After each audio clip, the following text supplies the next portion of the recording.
Boa noite a todos. A leitura de hoje é da Fonte Viva. Vigiai na luta comum, permanecei firmes na fé ante a tempestade. Portai-vos varonilmente em todos os lances difíceis. Sede fortes na dor, para guardar-lhes a lição de luz. Reveste-se o conselho de Paulo aos Coríntios, ainda hoje, de surpreendente oportunidade. Para conquistarmos os valores substanciais da redenção, é imprescindível conservar a fortaleza de ânimo de quem confia no Senhor e em si mesmo. Não vale a chuva de lágrimas despropositadas ante a falta cometida.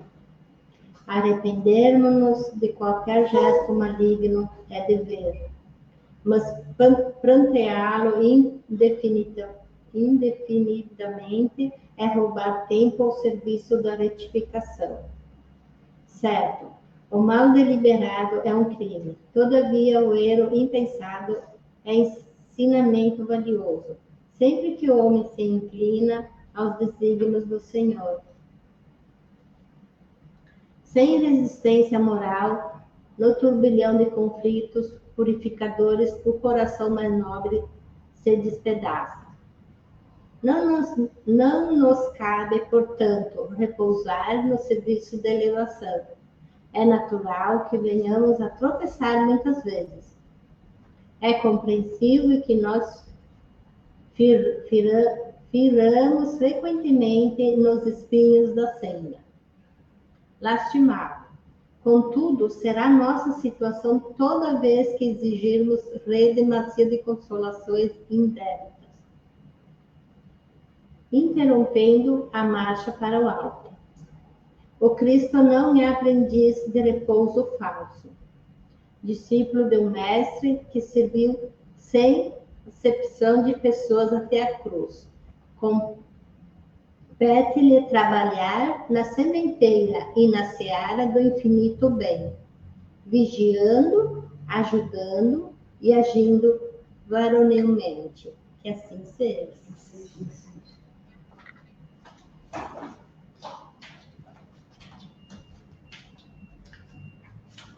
Uma boa noite a todos. Vamos elevar o nosso pensamento, agradecer o dom da vida, o ar que respiramos, a oportunidade de estarmos aqui reunidos, Senhor, em Teu nome. Com sentimento de gratidão, dizemos: Pai nosso que estais no céu, santificado seja Teu nome. Venha a nós o Teu reino, seja feita a Tua vontade, assim na terra como no céu. O pão nosso de cada dia nos dai hoje, perdoai as nossas ofensas, assim como nós perdoamos aqueles que nos ofendem. E não nos deixeis cair em tentação, mas livrai-nos do mal. Que assim seja.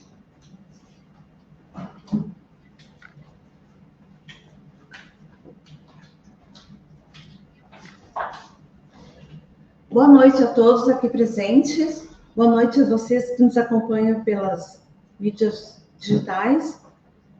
É com muita alegria que iniciamos mais um Evangelho híbrido aqui do Centro Espírita Allan Kardec de Balneário Gaivota.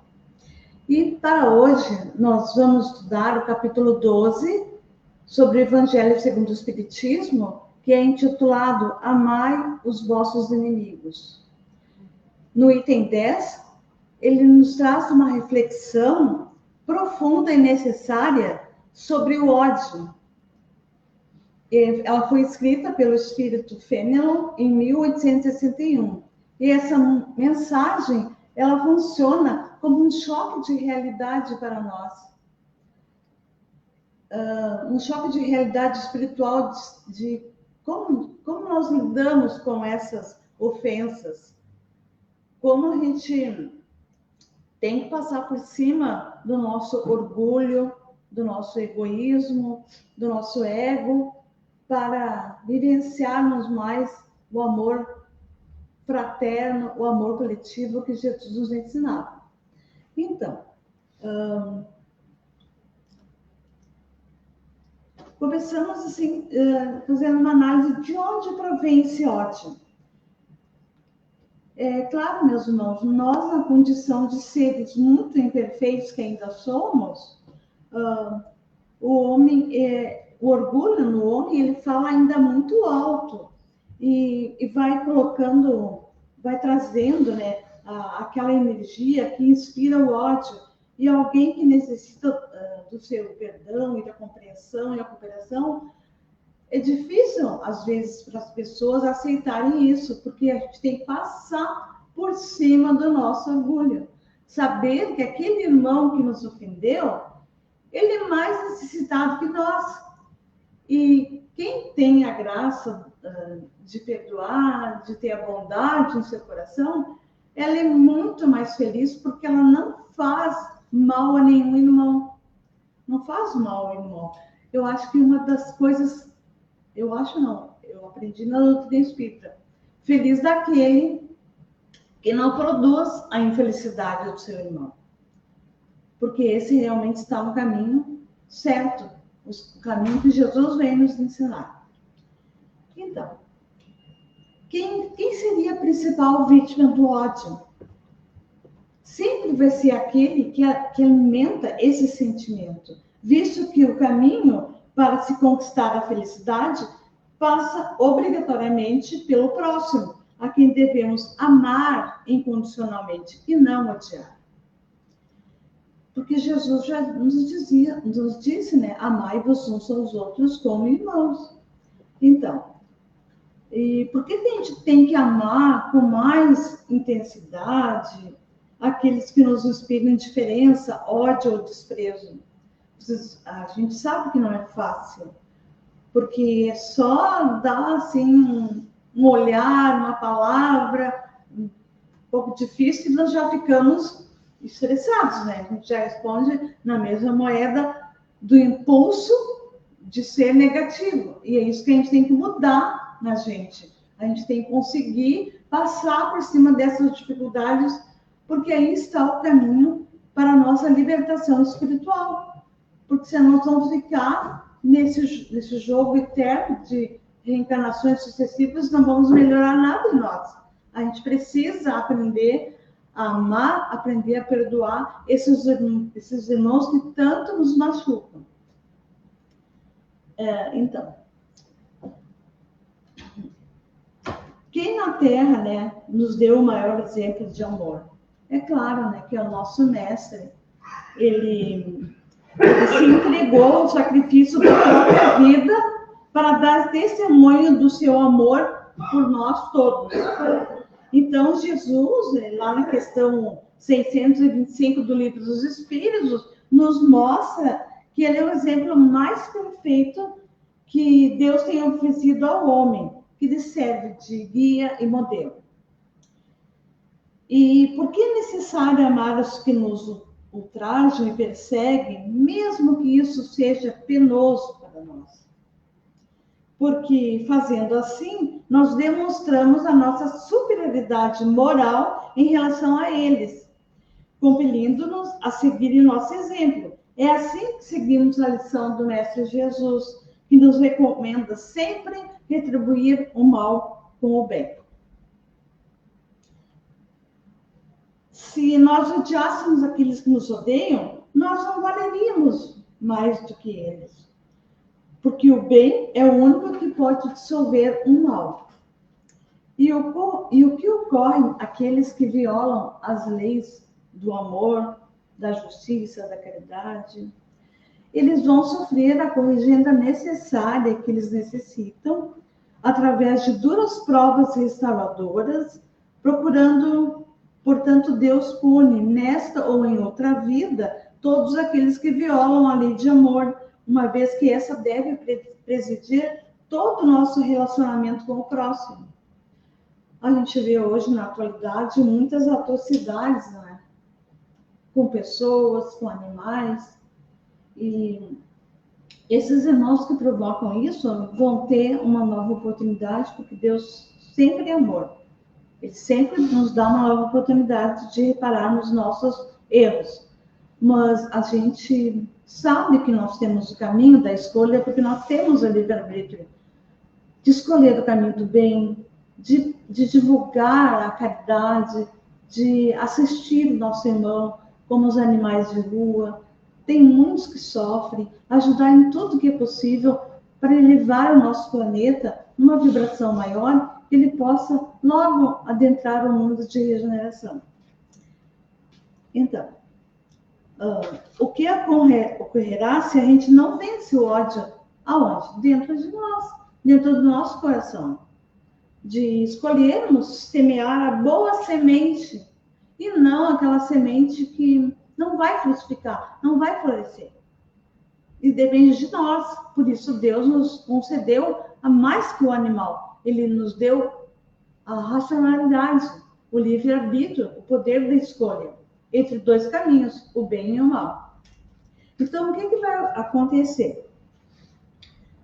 Não podemos desfrutar da verdadeira felicidade, que só é permitida àqueles, meus irmãos, que se ajustam à lei do amor, que é pregada por Jesus.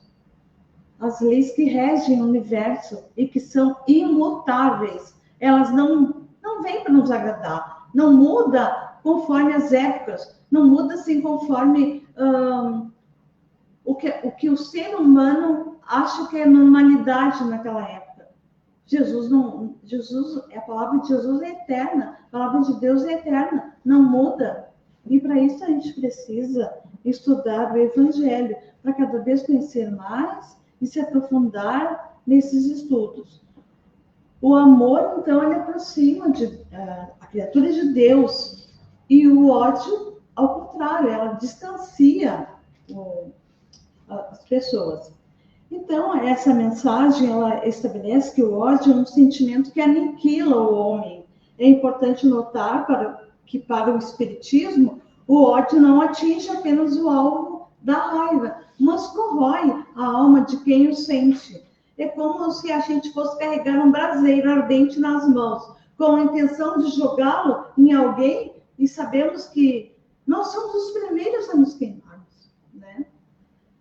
Muitas vezes justificamos nosso rancor dizendo que fomos injustiçados.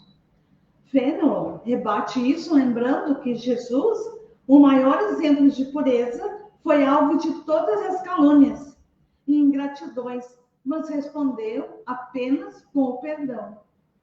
Lembremos da palavra dele na cruz, né? Pai, perdoa-os, porque eles não sabem o que fazem. Então, se você odeia porque alguém lhe fez mal, você está se tornando igual àquele que o feriu. Então, esses textos nos sugerem que perdoar não é um ato de fraqueza, mas de inteligência. E que o perdão sincero não é apenas dizer, eu perdoo, mas sentir que a ofensa não tem mais poder sobre você.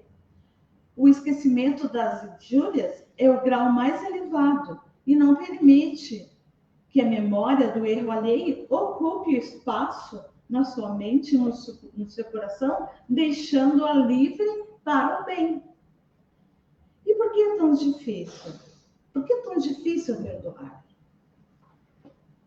A gente sabe, ali no item 10, ele reconhece que o perdão não é um clique instantâneo, que ele exige o combate do nosso orgulho. Quando nos sentimos ofendidos, é como eu falei no início, é o nosso ego que dói. Ao diminuirmos a importância do nosso eu perante as leis de Deus, o ódio perde a sua força de sustentação. Amai-vos uns aos outros, sereis felizes, sobretudo quando a gente se empenha em amar aos que vos inspiram indiferença, ódio ou desprezo. Não nego, gente, não negamos que é difícil. É muito difícil, dói muito na gente. Então, resumindo assim, o texto nos convida a substituirmos a nossa reação instintiva de vingança, de ódio, pela ação consciente do perdão e da caridade. E isso é uma transição natural da natureza que nós temos animal para a nossa natureza espiritual. Então, a gente tem muito que aprender ainda, muito a evoluir. Muito obrigada a todos pela pela paciência. Até uma próxima oportunidade. Boa noite.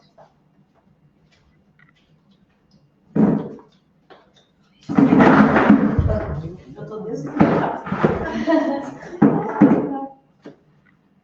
Então, agora, vamos fechar nossos olhos, elevar o pensamento. Primeiramente, fazemos a invalidação, que cada um possa mentalizar aqueles que sabemos necessitados, aqueles que sabemos ou pedimos por aqueles que tiraram a própria vida.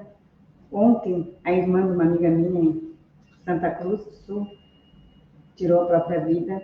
Que a espiritualidade amiga possa envolvê-la, para que ela seja acolhida, de acordo com a necessidade e merecimento. Que cada um possa, Senhor, sentir a sua presença. Que a espiritualidade amiga possa adentrar os hospitais, que também no Hospital de Criciúma tem a minha amiga Adalva, que ela possa ser acolhida, assim como todos que lá estão, nos presídios. E também pedimos por nós, que nós possamos receber energias positivas para nos tornarmos a cada dia um pouquinho melhores. Pedimos também, Senhor, por todos aqueles que estiverem em nossas casas, os espíritos amigos, que precisarem de acolhimento, de esclarecimento, possam vir até aqui na nossa casa, que aqui encontrarão acolhimento. Com sentimento de gratidão e amorosidade, dizemos: Pai nosso que estais no céu, santificado seja teu nome. Venha a nós o teu reino, seja feita a tua vontade, assim na terra como no céu. O pão nosso de cada dia nos dai hoje, perdoai as nossas ofensas, assim como nós perdoamos aqueles que nos ofendem. E não nos deixeis cair em tentação, mas livrai-nos do mal. Que assim seja. Convidando também, então, amanhã, às 7 horas, para o Evangelho online. E domingo que vem teremos novamente o Evangelho híbrido. Então, convidando também para aqueles que puderem vir à casa, a nossa casa Centro Espírita Allan Kardec, Balneário da Gaivota, serão bem-vindos. Obrigada, boa noite a todos.